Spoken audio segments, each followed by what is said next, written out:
Good evening all. This is going to be a quick video on the 5G gateway, which is called the 5G home system that was put out by Rogers very recently. This is brand new in Canada. We haven't had something like this for a while. In the States, you've had it for quite a while with T-Mobile and others there. This unit was actually used by T-Mobile. I believe they still are to some extent. However, they have migrated to other units. This is the one that is being offered right now, and we're going to go through the settings and work through it and see exactly, does it work? Does it not work? Is it worth it? What should we do? These are the prices that are offered currently by Rogers. High-speed usage with 500 gigabytes at high speed, browser, email, social media, gaming, so on. Download speed 50 meg and up to 20 for 500 gigabytes. The upload speed is 10 megs after that, and 4 megs after exceeding 500 gigs. 500 gigs, unless you're doing a lot of gaming and videoing and everything else, that's actually quite a bit. So I wouldn't worry too much about that. I wanted to point this out here. Download speeds up to 3 megabits for video streaming. I actually addressed this with them and said, okay, what about Zoom calls? What about conferences like that? 3 megs is not going to cut it, of which I got assured that this does not apply to those. It only applies to Netflix and your Prime videos and stuff like that.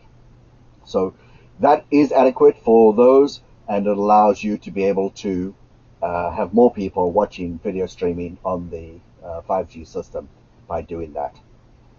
It's not the best. That speed, in my opinion, should be increased to at least 5, but they've done their calculations and they feel that that is adequate. Right now, to be honest, I've watched Netflix, I've watched Prime, and I've had no hiccups, so it must be adequate in that sense. This is what you see when you log into the unit. I'm not going to do an unboxing of this. It literally is a fairly easy unbox. You open it up, there's the unit, there's the power cord, your SIM card, you just put in there and you turn it on. There's a tiny little pamphlet that is a quick start, but honestly, that's it. If you turn the unit upside down, there's all the codes and the passwords in there. Beyond that, there is no reason, I don't think, to be able to do an unboxing for these things. So right now, just so you understand, I'm not in a 5G area. I have taken it to 5G, and when I was in that 5G area, it lit up quite fine, and I got 5G service. However, right now, I'm on a 4G. You can see I'm almost full strength. These are the numbers you should really educate yourself on. I'm not going to go into it much. Anyone who wants to read up on the actual numbers, go ahead. There's lots and lots you can read up there. The big thing you want to look at here is your signal strength is always in a negative. It's always represented as a negative. I found what I call minus 100 is death. It can't really talk. Anything over 100, you're not going to get much performance out of the units at all, be it your cell phone, be it internet, be it anything. The lower this number, the better it is. Your noise there, all of these numbers, the lower they are, the better is what you sort of look at there. This again is something that you can look at. I didn't worry about the 5G because I'm not on 5G here. I'm on the 4G system. This is what you want to look at here is your band that you've been used, and I'll be talking to you a little bit about this further on. So you've got your B66 here currently and your B12 that are being used for those. So those are the type of things that you want to really focus on. So this is going to be a very quick video. I'm going to be doing a lot more on videos there. You're more than welcome to add comments in the bottom there. If there's anything else you want me to cover, I will be covering this in future. I would appreciate it if you would like these, and then subscribe if you want to be able to catch up on the others and watch this all the way to the end, because that will certainly access more of the YouTube analogies that go out there. This is from the manual itself. There are multiple units. The unit that is currently being shipped is the 5G16. 12WA. Don't worry too much about this page. Say this is right from the manual. If you'd like to do a lot of bedtime reading, this will put you to sleep very fast. But these are just the highlights that I've picked up and will allow you to then understand a little bit. This is more of what we are interested in. So on the 5G side, you can see we've got the B2, B3, B4s, and the antennas in there. Now, the antennas on here are pretty small, I'll be honest. I haven't taken it apart, but I've seen other people who've taken them apart. I've seen videos of them, and they are pretty small. And if you look at the dBi of these antennas, they're not big. But in reality, look at the antenna on your cell phone. It's not big either. So I wouldn't be too concerned about that. You can get bigger antennas. People have put external antennas on. I actually use a cell booster because of where I am. That has helped. I did try multiple antennas on the cell booster. I did not find that they helped much. The standard the standard directional antenna that came with the booster is perfect. I'm getting very good signal. I got an omnidirectional, which basically means it picks up in all directions, and it's like you standing on a stage, rotating yourself, shouting out there. Well, people are going to hear some of your words, but not all of them.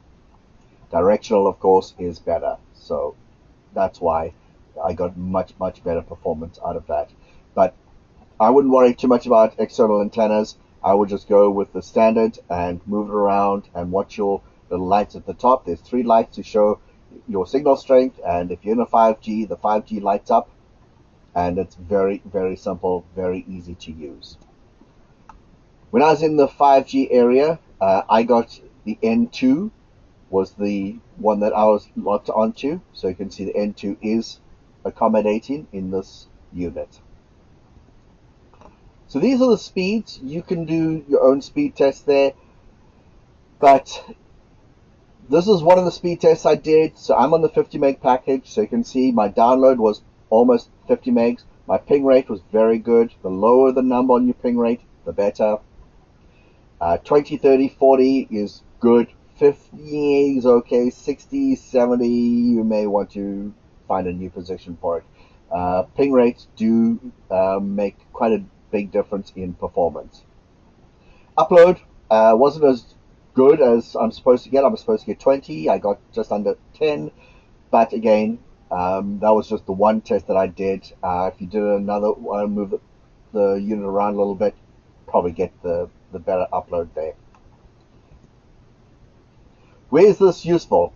Rural coverage, farms, cottages, etc. Definitely. If there are cell services out in those areas, if you've got a cottage somewhere and you can talk on your phone, chances are this is going to work.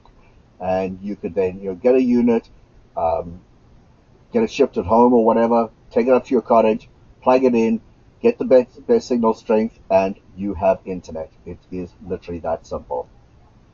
Is it worth it in the city? Possibly. Depending on your location, it could provide an easy setup and implementation. It literally is a case of you just plug it in with the SIM card and it will work.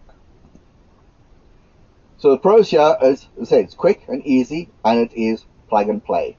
There's nothing to program on it. There's no technician that's going to come out. There is nothing. You take it, you find the best location, you find a power source, and off you go.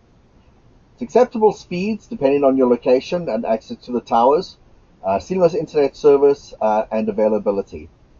If you've got it in the prime position, you will get very reasonable service out of it.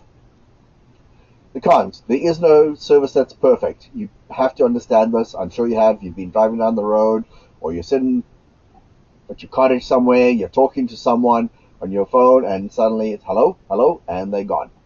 It happens. So these are new currently in Canada, and so we are basically going through the teething systems. Rogers is having some issues just because it is so brand new to them. They are working through them at a fairly reasonable pace and getting through the problems, but as time goes on, it is definitely going to get better.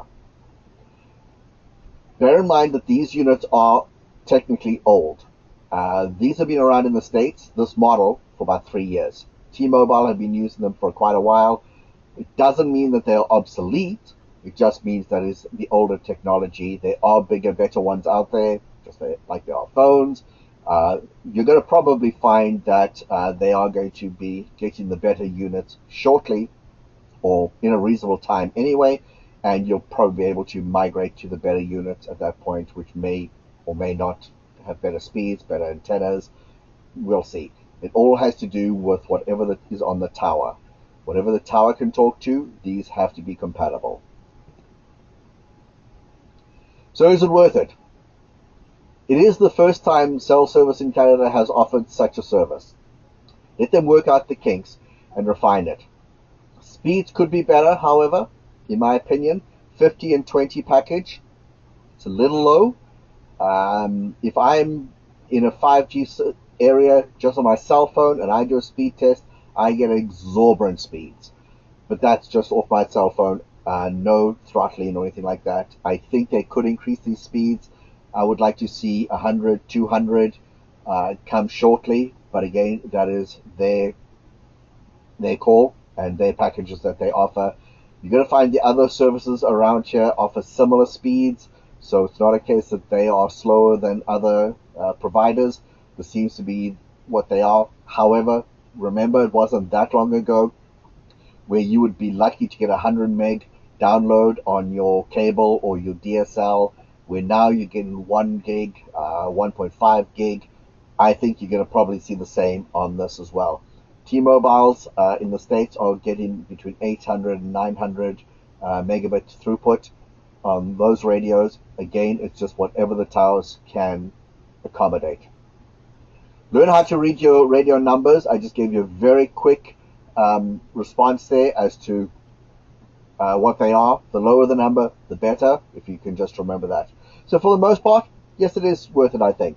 Definitely if you're in an area where you've maybe a student going to university, you can buy one, your parents can buy one, whatever it is there, they can take it to wherever they are and plug it in, and they will have internet service very easy, very quick, and be able to then work through it. So in that sense, it would be beneficial.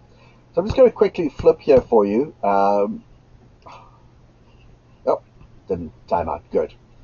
So this here are my current speeds that I'm getting. So you can see that the this is actually much lower than the screen print you got, and these numbers are really low, and I'm getting full bars here. Now again, I'm only on 4G. I'm not on 5G, but that's fine. So if we look here at the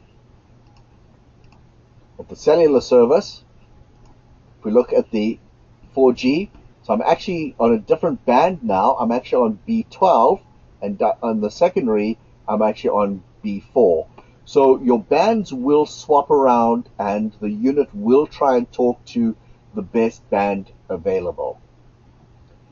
That's all I'm going to say right now. Again, I appreciate you watching this, and I would appreciate you hitting the like button and subscribing to this. There will be more videos. I will be creating some more in regards to performance, other antennas I've used, the booster antenna I'm using, so on like that. But for the most part, if you want to subscribe to that, it would be appreciated, and we will be talking shortly. Thank you.